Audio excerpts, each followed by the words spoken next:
A massive space station hung in the darkness like a giant metal flower. Its 5 arms stretched out into space, each one bigger than most planet cities. Ships from across the galaxy docked at its ports every day. Inside the station's heart sat the great council chamber where the most powerful species unknown. Space gathered to make decisions that affected billions of lives. Commander Zethkar stood tall in the center of the chamber. His body looked like it was made of living crystal, with sharp edges that caught the light and threw rainbow patterns on the walls. When he moved, tiny sparks of electricity danced between the crystal spikes on his arms and back. The other aliens in the room watched him with respect and maybe a little fear. "Look at me," Zethkar said, his voice crackling like thunder. "My people, the Vraxians, come from a world where death falls from the sky every second of every day. Lightning strikes our ground so often that the rocks have turned to glass. The air itself burns with electricity that would cook your insides in moments." He raised one crystalline arm and let electricity arc between his fingers. The blue-white sparks made several smaller aliens step back nervously. "But we survived," he continued. "We grew these crystal shells that turn deadly lightning into power for our bodies. We learned to eat electricity like you eat food. Our children play in storms that would destroy your strongest buildings. This is what it means to be strong. This is what it means to survive a death world." The chamber filled with impressed murmurs and clicking sounds from dozens of different alien throats. Zethkar smiled, showing teeth that looked like tiny lightning rods. Ambassador Quintal flowed forward to take her turn. Her body was like a living wave of blue-green water, held together by some force that the other species didn't fully understand. Where she moved, the air grew thick with moisture and smelled like deep ocean. "The Vraxians think lightning is dangerous," she said, her voice sounding like waves on a beach. "But they have never felt the crushing weight of true depth. My homeworld has oceans deeper than your mountains are tall. The pressure at the bottom would squeeze you into a ball smaller than your fist." She gestured with one flowing arm toward a screen that showed images of her underwater cities. Massive creatures with teeth like swords swam past buildings that looked like they were made of compressed coral and metal. "But that is not the worst part," Quintal continued. "Our ocean floors split open and pour out liquid rock hotter than the surface of most stars. The water boils and fills with poison gases that would melt your lungs. Most species cannot even survive in our shallow waters, let alone our deep places." Her form rippled with pride. "Yet we Aquatic Federation members dive to the deepest trenches for fun. We swim through boiling poison water to tend our farms. Our bodies turn the deadly chemicals into food. What kills others makes us stronger." More impressed sounds filled the chamber. Several of the smaller, furrier aliens looked worried as they imagined such a terrible place. Hive Mind Unit 47 skittered forward on 6 legs that clicked against the metal floor. Its body was covered in thick plates that looked like black armor, and its head held compound eyes that seemed to see everything at once. When it spoke, voice came from a speaker on its chest rather than from any visible mouth. "Water worlds and storm worlds," it said in a flat, buzzing tone. "These are nothing compared to the hell of our desert planet. During our day, the temperature rises to over 300 degrees. Hot enough to boil water just by leaving it in the open air. The sand itself becomes so hot it glows like fire." The insect-like creature's plates shifted and opened slightly, showing glimpses of the cooling systems underneath. "But night brings no relief. When our sun sets, the temperature drops to 200 degrees below freezing in less than an hour. Most matter becomes brittle and breaks like glass. The air itself tries to freeze solid." Unit 47's eyes glittered as it continued. "My species learned to change our body temperature in minutes. We can slow our hearts to almost nothing and sleep through the worst heat. We can speed up our blood to stay warm when everything else freezes. We eat sand and drink poison because nothing else exists on our world. Every day on our planet tries to kill us in a new way. Yet we built cities, we built ships. We conquered the desert that should have destroyed us long ago. The chamber buzzed with admiration. Other species nodded their various heads and made sounds of approval. This was what they all respected most, the ability to survive worlds that would kill weaker creatures. For the next hour, more species took turns describing their harsh homeworlds. The Crystalline Collective told of their world of living glass, where everything cut like razors. The Void Walkers described their planet with no atmosphere, where they had learned to live in the vacuum of space itself. The Metal Eaters spoke of their world of pure iron, where they consumed the ground itself for food. Each species had evolved amazing abilities to survive conditions that would instantly kill most other forms of life. Each took great pride in being a Deathworld survivor. In their minds, only species that had faced the worst conditions could be truly strong and worthy of respect. The weaker species, those from peaceful planets with mild weather and plenty of food, were treated kindly but never given real power in the council. Everyone knew that soft worlds created soft people, and soft people could never understand what it took to survive real challenges. Ambassador Kreeth of the Floating Kingdoms was just beginning to describe his gas giant homeworld where his people lived in the crushing storms of the upper atmosphere when an aide scuttled up to the council leader's platform. "High Coordinator," the aide whispered urgently, "we have received a new membership application."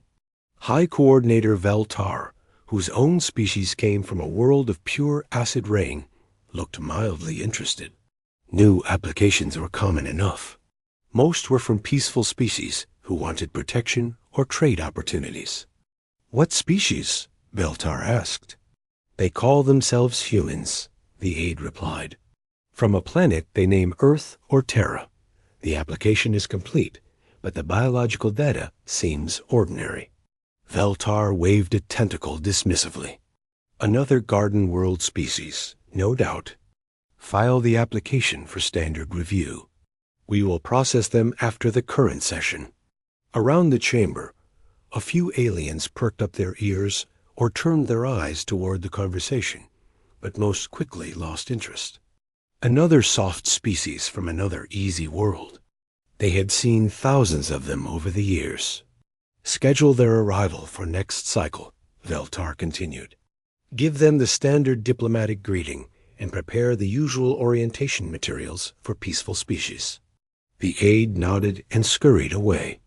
The High Coordinator turned back to the chamber where Ambassador Kreeth was still describing the massive storms his people called home. None of the mighty Deathworld survivors paid any more attention to the mention of these humans. Why would they? What could possibly be interesting about another species from another gentle world? They had more important things to discuss, like their own superior survival skills and the weakness of those who had never faced real danger. The council session continued with more boasting and more tales of survival against impossible odds. Outside the great chamber, ships continued to dock and depart, carrying goods and messages across the galaxy. Among them, one small vessel was already traveling toward the station, carrying its crew of 5 unremarkable beings from an unremarkable world called Earth. The greatest surprise in galactic history was only days away from arriving at their door. Captain Jake Morrison stood on the bridge of the Earthship New Horizon and watched the massive alien space station grow larger on his screen. The structure was unlike anything humans had ever built. Its 5 arms reached out like the points of a star, each one covered in docking ports, where ships from dozens of different worlds came and went. "Impressive," said Dr. Lisa Hamilton from her position at the science station. She had spent the last 3 months studying everything Earth's. Computers had managed to learn about the various alien species. The engineering alone must have taken centuries to complete. Morrison nodded. He was a calm man in his 40s who had commanded ships through asteroid fields and solar storms. But this was different. This was humanity's first real contact with galactic civilization. Everything they did in the next few days would shape how the rest of the galaxy saw the human race. "Any word from the station?" he asked. Communications officer Amy Lopez looked up from her console. She was young, but had the best language skills on the ship. The computer systems had been working for weeks to decode the basic galactic trade. Language. "They've given us docking permission at Port 7 on the third arm. Standard diplomatic protocol, they say." Security Chief Ben Carter, a large man with graying hair, stood near the back of the bridge. He had served in Earth's military for 20 years before joining the space program. Their message sounded pretty routine, almost bored. "Maybe that's good," said Peter Hughes, the mission's diplomatic officer. He was a thin man with careful eyes who had spent years negotiating treaties between Earth's various nations. Better to be underestimated than seen as a threat. Dr. Hamilton pulled up more data on her screen. "I've been reading their communications about something called Deathworld survivors. It seems like the most respected species in their council are the ones that come from planets with extreme conditions." "What kind of extreme conditions?" Morrison asked. "Well, there's one species that evolved on a world with constant lightning. Storms. Another lives in crushing ocean depths with boiling water. A third survives on a desert planet where the temperature swings from boiling to freezing every day." Carter raised an eyebrow. "Tough neighborhoods." "The interesting part," Hamilton continued, "is how much pride they take in these adaptations. They seem to view surviving harsh conditions as the ultimate measure of a species' worth." Hughes looked thoughtful. "And they probably assume Earth is a gentle world because we don't have obvious physical adaptations like crystal armor or pressure-resistant organs." "Should we tell them about Earth's conditions?" Lopez asked. Morrison considered this. "Let's see how they treat us first. No point in bragging if we don't need to." The New Horizon docked smoothly at the assigned port. The airlock connected with a soft hiss, and the ship's computers confirmed that the atmosphere on the other side was safe for humans to breathe. Morrison straightened his uniform. "Remember, we're here to make friends and join their council. Let's try not to start any wars on day one." The 5 humans walked through the airlock into the alien station. The corridor beyond was larger than anything on Earth, with ceilings high enough to accommodate species much taller than humans. The walls curved in ways that human architecture never used, and soft lights provided illumination that seemed to come from everywhere at once. That their welcoming committee was waiting for them. Commander Zethkar stood in the center, his crystal body throwing rainbows on the walls. Behind him were 3 other aliens that the humans recognized from their briefing files. "Welcome to Galactic Council Station," Zethkar said in heavily accented but understandable English. His voice carried undertones that sounded like distant lightning. "I am Commander Zethkar of the Vraxian Empire. We will escort you to your quarters and begin your orientation." "Thank you," Morrison replied. "I'm Captain Jake Morrison, and this is our diplomatic team." As they walked through the station's corridors, the humans noticed other aliens stopping to stare at them. Most of the looks seemed curious, but not particularly impressed. A few aliens even seemed amused, as if they were watching children try to act important. Ambassador Quintal flowed alongside them, her watery form rippling with each step. "Your species appears quite delicate," she observed. "Your home world must be very peaceful." "Earth has its challenges," Dr. Hamilton replied diplomatically. "I'm sure it does," Quintal said in a tone that suggested she didn't believe Earth could have any real challenges. "All worlds have weather, after all." They passed through a vast central area where hundreds of aliens conducted business. The humans saw species they couldn't have imagined. Some looked like walking plants, others like living metal. A few seemed to be made of pure energy held together by force fields. Your people don't seem to have any obvious environmental adaptations, noted Hive Mind Unit 47 as it clicked along beside them on its 6 legs. No natural armor, no specialized organs, no resistance to temperature extremes. How do you survive on your world? We adapt, Carter said simply. Adapt how? Unit 47 pressed. Do you change your body chemistry? Alter your metabolism? Grow temporary shells? We use tools, Hughes answered. We change our behavior. We work together. The aliens exchanged glances that the humans couldn't interpret. It was clear they found these answers unsatisfying. As they continued the tour, Sethkar pointed out various facilities. This is the Environmental Testing Center, where we verify that species can survive in different conditions. These are the trade halls where commerce between worlds is conducted. That is the council chamber where important decisions are made. Who gets to make the important decisions? Morrison asked. The council is led by representatives from the strongest species, Sethkar explained. Those who have proven they can survive true hardship. Species from Deathworlds are given the most authority because they understand what it takes to face real challenges. And species from easier worlds? Hughes asked. They are welcome as junior members, Quintal said. They can participate in trade and cultural exchange, but they rarely hold positions of real authority. How could they? They have never faced conditions that would kill weaker beings. The humans said nothing, but they exchanged meaningful looks. It was becoming clear how the galactic hierarchy worked. The tougher your homeworld, the more respect you received. Species from gentle planets were treated as minor players. They were shown to comfortable quarters designed for carbon-based life forms.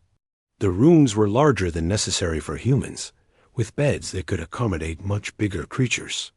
The walls had displays showing peaceful scenes from various garden worlds, apparently the standard decoration for soft species. Rest tonight, Sethkar told them. Tomorrow you will begin the standard orientation process. We will teach you about galactic law, trade regulations, and proper conduct for peaceful species. After the aliens left, the 5 humans gathered in Morrison's room to discuss what they had learned. They've already decided we're weaklings, Carter observed. Did you see how they looked at us? Like we were cute pets. It's not malicious, Hughes said. They genuinely believe that species from harsh worlds are superior. It's their entire social structure. Hamilton pulled out her tablet and showed them more data. I've been analyzing their biology. Each species has incredible adaptations for their specific homeworld conditions. But those same adaptations would be useless or even harmful in different environments. What do you mean? Lopez asked. Well, Zethkar's crystal body is perfect for conducting lightning, but it would make him sink like a rock in water. Quintal can survive crushing depths, but her liquid form would probably boil away in a hot, dry environment. Morrison nodded. Slowly. They're specialists. Each species is perfectly adapted for one specific type of challenge. Exactly, Hamilton said. And they assume that because we don't have obvious specializations, we must come from a world with no real challenges. Should we correct them? Hughes asked. Morrison thought about it. Not yet. Let's see how their orientation process works. We might learn more by letting them underestimate us for now. Outside their windows, the massive station continued its eternal dance around a distant star. Ships arrived and departed carrying goods and passengers between worlds the humans had never imagined. Somewhere in the station's vast corridors, alien representatives were probably discussing the arrival of yet another minor species from yet another gentle world. None of them suspected that these unremarkable humans from their unremarkable planet were about to change everything the galaxy thought it knew about survival and strength. The trial chamber looked like something from a nightmare. Metal walls rose up to a ceiling lost in darkness, and strange machines hummed with barely contained energy. Captain Morrison and his team stood in the observation area, watching as technicians prepared. The first test. High Coordinator Veltar's voice echoed through speakers around the room. "The trial of worlds is a sacred tradition," he announced. "Every species seeking council membership must prove they understand the challenges that forged our greatest civilizations." Commander Zethkar stepped forward, electricity dancing between his crystal spikes. "The first trial recreates the conditions of my homeworld, Fraxis Prime. Your representative will face the lightning storms that have shaped my people for millions of years." Inside the test chamber, massive generators began to charge up. The air itself seemed to vibrate with building energy. Lightning rods rose from the floor like metal trees, and the smell of ozone filled the room. "Who will represent your species?" Zethkar asked, clearly expecting the humans to choose their biggest or strongest member. "I will," said Security Chief Ben Carter simply. He was a large man, but next to the crystalline alien, he looked soft and vulnerable. The aliens in the observation deck exchanged amused glances. Several made what sounded like chuckling noises. This human had no crystal armor, no natural lightning rods, no obvious electrical adaptations at all. Carter walked into the chamber, wearing only his normal clothes and a simple grounding strap around his wrist. The heavy door sealed behind him with a deep clang. "Begin the storm," Zethkar commanded. Lightning exploded across the chamber. Bolts of electricity leaped from wall to wall, floor to ceiling, creating a web of deadly energy that would cook most living things in seconds. The thunder was so loud it shook the observation windows. The aliens expected to see the human freeze in terror or collapse from the electrical discharge. Instead, Carter calmly assessed the situation. He watched the lightning patterns for a few seconds, noting which areas had the most frequent strikes and which seemed safer. Then he began to move. Carter didn't try to avoid the lightning completely. Instead, he used the metal lightning rods as shelter, moving from one to another in a careful pattern. When he couldn't avoid the electrical field, he kept low and used his grounding strap to channel the current safely away from his body. "Impossible," whispered a Vraxian technician. "He has no natural defenses. How is he surviving?" Carter reached the far end of the chamber and pressed the completion button. The lightning stopped, and he walked back out looking slightly singed, but otherwise unharmed. "How?" Zethkar demanded. "Your biology shows no electrical resistance. You should be dead." "Lightning storms are common on Earth," Carter explained. "We learn to deal with them. Basic electrical safety and understanding current flow. Nothing fancy." The aliens stared at him in confusion. They had evolved crystal bodies over millions of years to survive electrical storms. This human had just walked through the same conditions. Using simple knowledge and a piece of metal wire. Ambassador Quintal flowed forward for the second trial. "Perhaps your species has encountered electrical phenomena," she said dismissively. "But you have never faced true pressure. The depths of my world would crush you instantly." The chamber reconfigured itself. Water began filling the space, while massive pumps created pressure that would exist thousands of meters underwater. The walls displayed readings that made even some of the pressure-adapted aliens look nervous. "I'll take this one," said Engineer Amy Lopez. She had been quiet during most of their stay, but now she stepped forward with confidence. Lopez entered the chamber wearing a simple diving suit that looked primitive compared to the advanced equipment the aliens used. The water level rose quickly, and the pressure began to climb. The Aquatic Federation representatives watched their instruments with growing amazement. The pressure reached levels that should have collapsed the humans' simple equipment, but Lopez continued working on the test objectives as if she were in a swimming pool. "She's using external pressure distribution," whispered one of the technicians. "Her suit redirects the force instead of trying to resist it directly." Lopez completed underwater tasks that required fine motor control and complex thinking, all while dealing with pressure that would turn most aliens into paste. When she emerged from the chamber, she was tired but successful. "Earth's oceans go very deep," she explained when asked. "We've been exploring them for generations. You learn to work with pressure instead of fighting it." The third trial belonged to the Theron Collective. Hive Mind Unit 47 clicked its legs nervously as the chamber prepared to recreate their desert homeworld's extreme temperature swings. "Your species will not survive this," Unit 47 stated. "The temperature changes alone will kill your unprotected biology." Dr. Lisa Hamilton volunteered for this test. She entered the chamber as the temperature began to climb rapidly toward the boiling point of water that the aliens expected her to collapse from heat exhaustion within minutes. Instead, Hamilton found shaded areas during the hot phase and used simple evaporation techniques to cool herself. She conserved water, regulated her activity level, and used basic physics to manage her body temperature. When the temperature suddenly plummeted to far below freezing, she didn't freeze to death as predicted.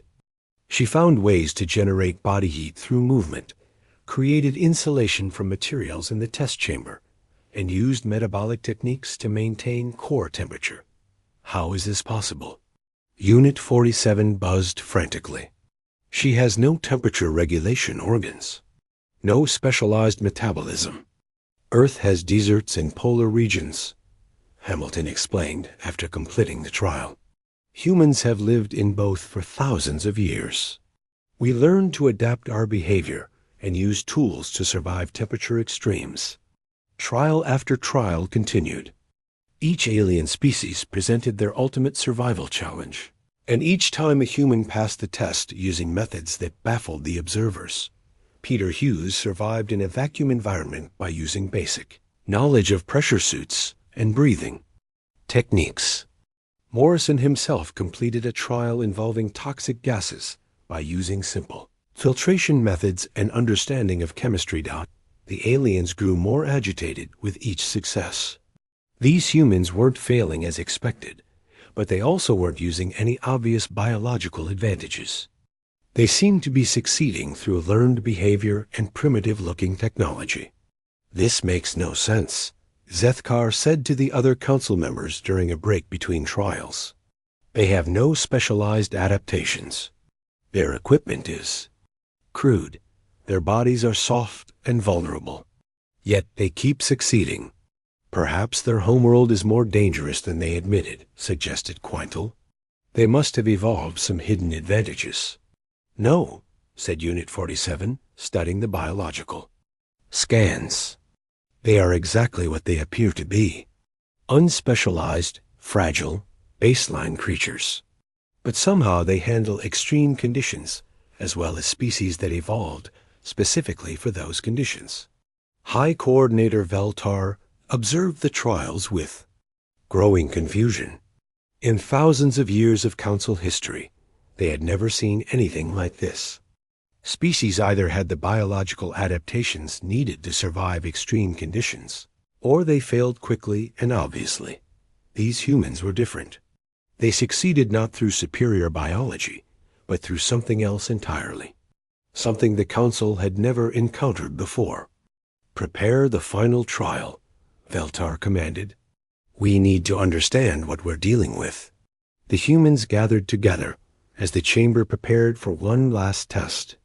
This one would combine elements from multiple Deathworlds, electrical storms, crushing pressure, temperature extremes, toxic atmosphere, and radiation that could cook cells from the inside. "No single species has ever passed the combined trial," Zethkar warned them. "It requires adaptations that cannot exist in one creature." Captain Morrison looked at his team. They were tired but determined. "We've come this far," he said quietly. "Let's finish this." The chamber door opened, revealing a hellscape that would challenge every survival adaptation the galaxy had ever produced.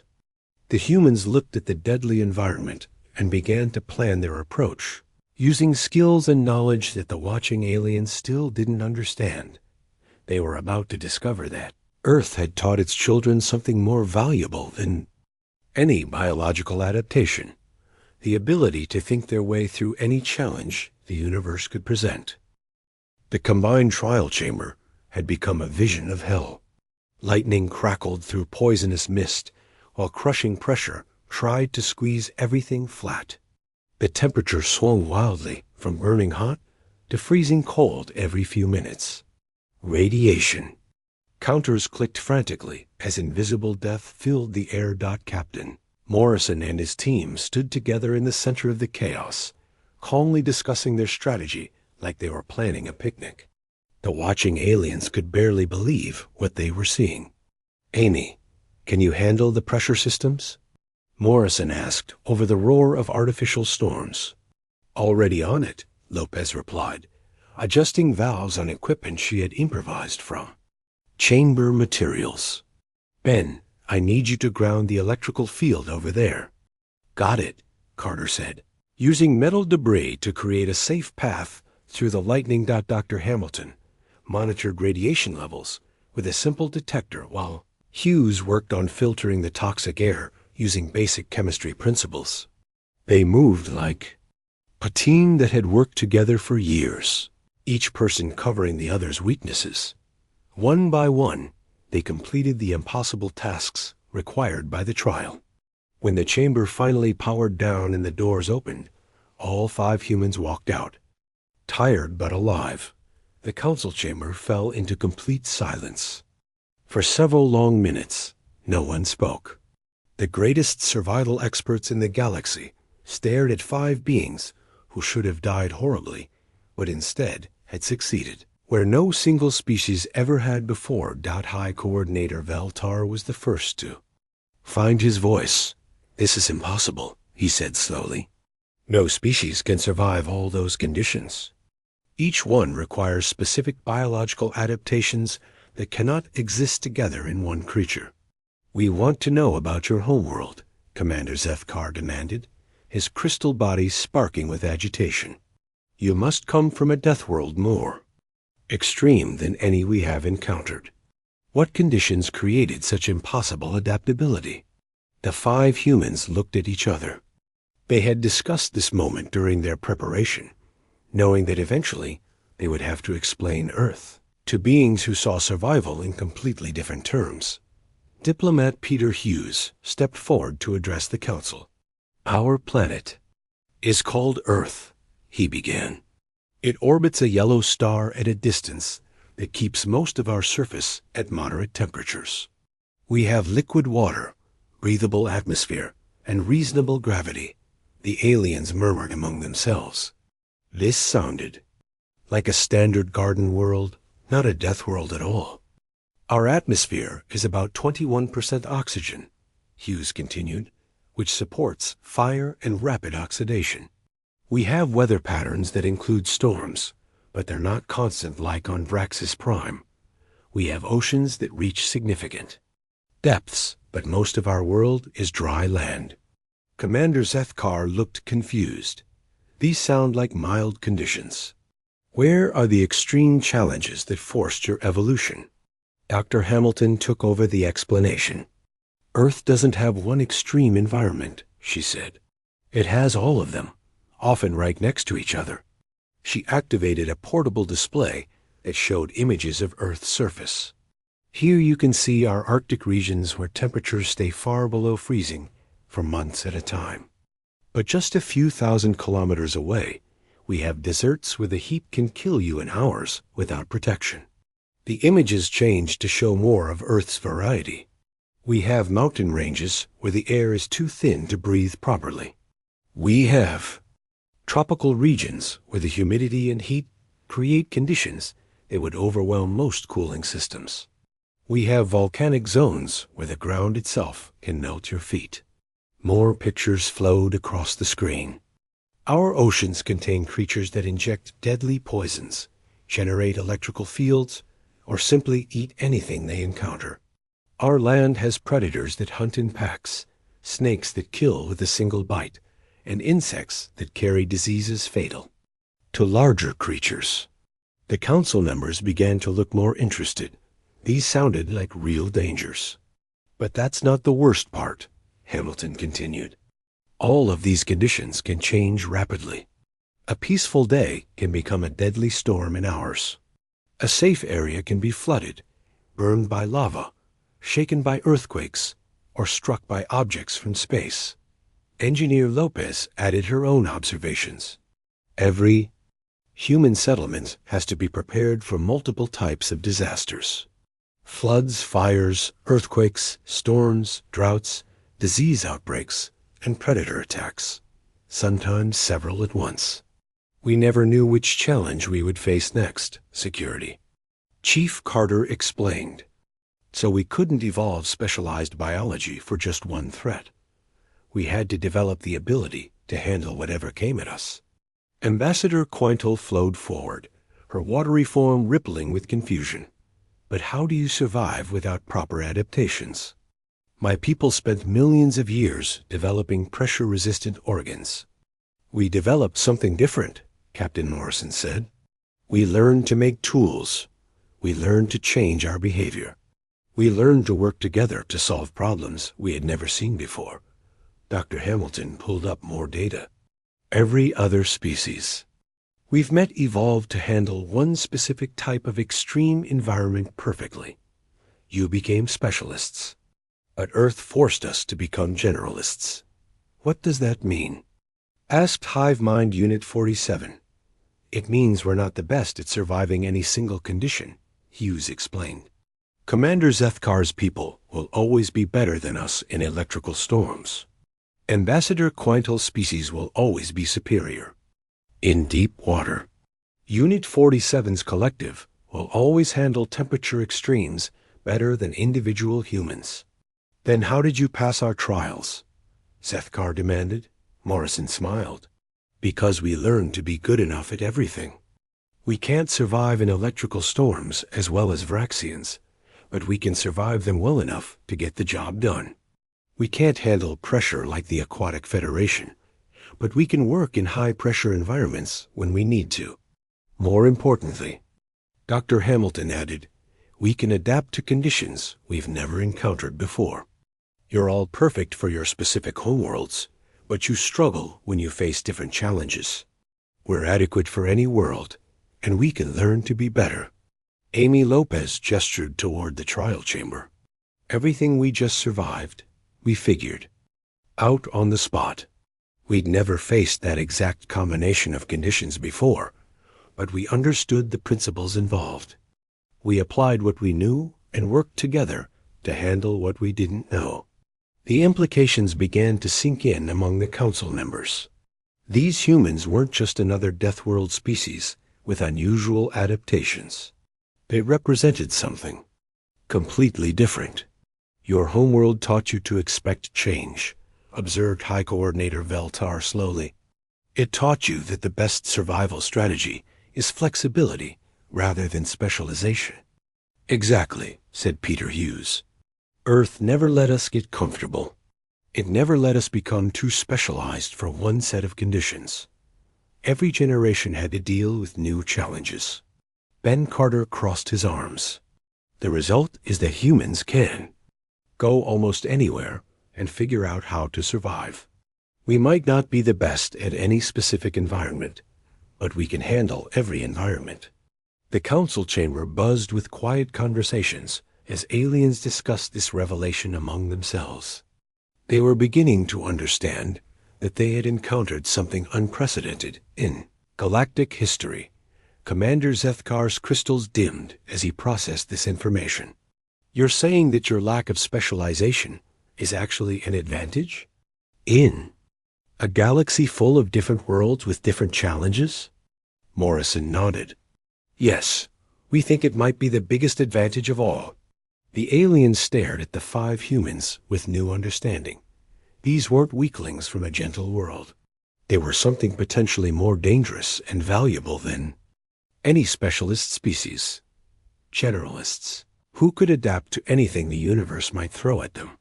The galaxy was about to learn that sometimes the greatest strength wasn't being unbeatable in one area, but being capable in all areas. The council chamber remained silent for a full minute after the humans finished explaining Earth. The greatest minds in galactic civilization struggled to process what they had just learned. Everything they thought they knew about survival and strength was being challenged by 5 beings from a world they had dismissed as ordinary. High Coordinator Valtar was the first to break the silence. His acidic homeworld had taught his species to dissolve any threat they encountered, but this problem couldn't be dissolved away. "Let me understand this correctly," he said slowly. "You claim that being unspecialized makes you stronger than those of us who evolved perfect adaptations to extreme conditions." Captain Morrison nodded. "Not stronger in any single environment, but more capable across all environments." Commander Zethkar's crystal body flickered with nervous energy. "This is impossible. Specialization is the key to survival. My people can channel lightning that would kill any other species instantly. How is being inferior to us in our environment somehow better?"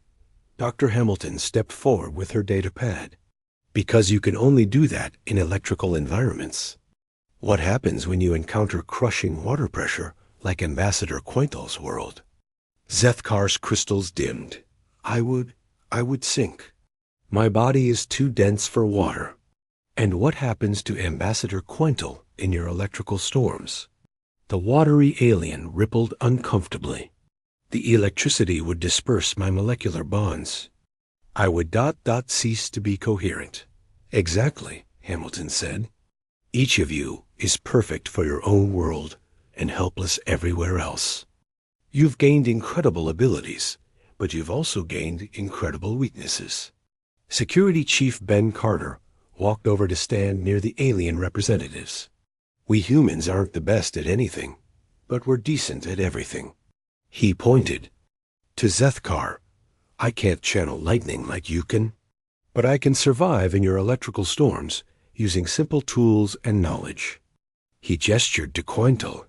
"I can't live underwater like you can, but I can work in high-pressure environments using equipment and techniques." Then he indicated Unit 47.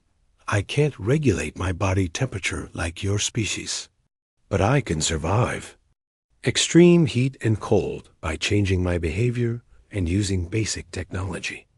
Engineer Amy Lopez joined the explanation. "The key difference is that we solve problems instead of evolving past them. When you encountered crushing pressure, your species grew pressure-resistant organs over millions of years. When we encountered pressure, we built machines to handle it for us. When you faced electrical storms, you became living lightning rods," added Diplomat Peter Hughes. "When we faced electrical storms, we learned how electricity works and developed ways to redirect it safely." Ambassador Quintal flowed closer to the humans, her form shimmering with confusion. "But our biological adaptations are superior to your crude technology. My body can handle pressures that would destroy your machines." "You're right," Lopez admitted. "Your adaptations are better than our technology for your specific conditions. But what happens when you encounter a problem your evolution didn't prepare you for?" The question hung in the air like a challenge. Dr. Hamilton activated her display. "Again, let me show you something from our databases. This is a record of first contact attempts between different council species." Images flowed across the screen showing various alien encounters. When the Vraxians first met the Aquatic Federation, both species nearly died just from being in the same room. Zethkar's people couldn't handle the humidity Quintal's people needed, and the electrical field from Vraxian biology disrupted Aquatic Federation molecular cohesion. More records appeared. The Theran Collective couldn't survive on crystalline worlds because their temperature regulation systems couldn't handle living glass.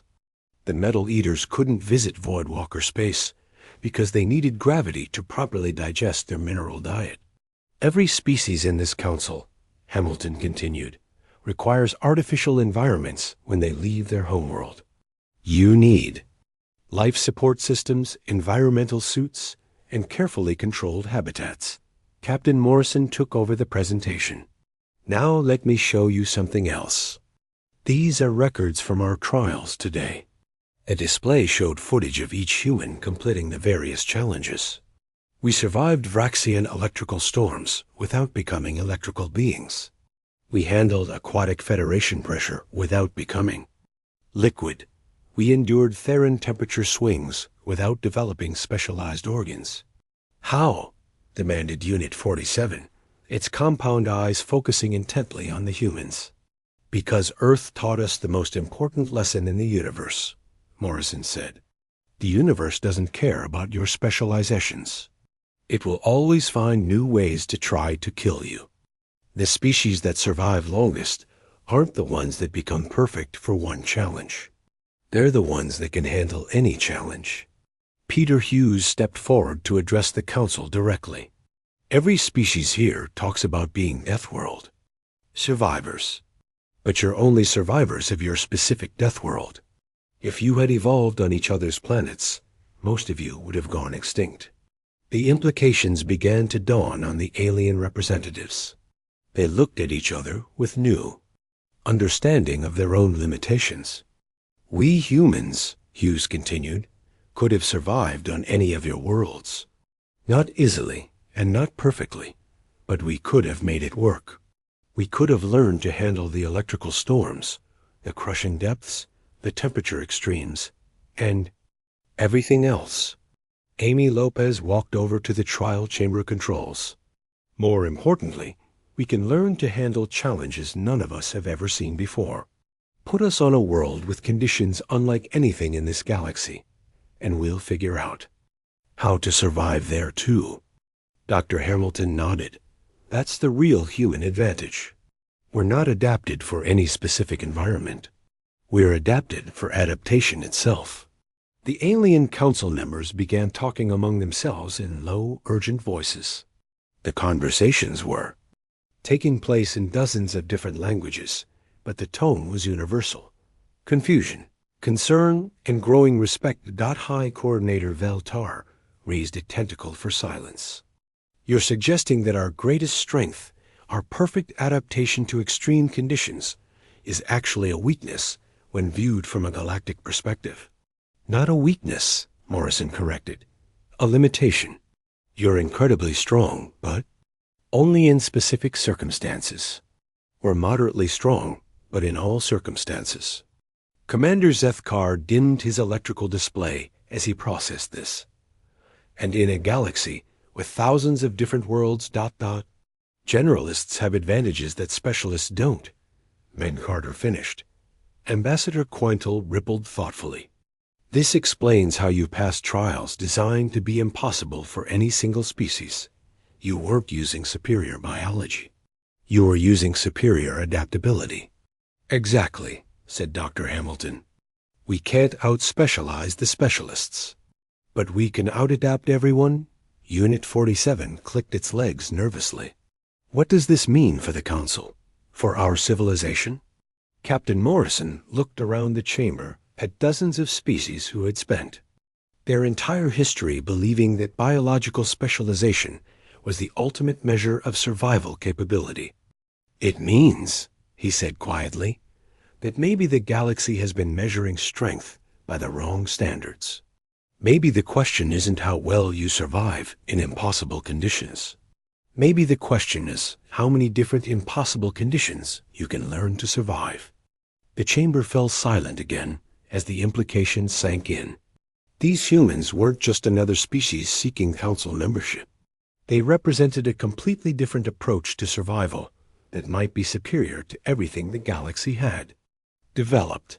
For the first time in galactic history, the Deathworld survivors were wondering if they had been thinking about survival all wrong. And in the quiet of that moment, they began to understand that the universe's greatest survivors might not be the ones who had evolved past its challenges, but the ones who had learned to dance with them. The vote to accept humanity into the Galactic Council was unanimous. But more importantly, it marked the beginning of a new era where adaptability was finally recognized as the ultimate survival trait. Earth's children had come to the stars, and they brought with them the most valuable lesson their harsh world had taught them.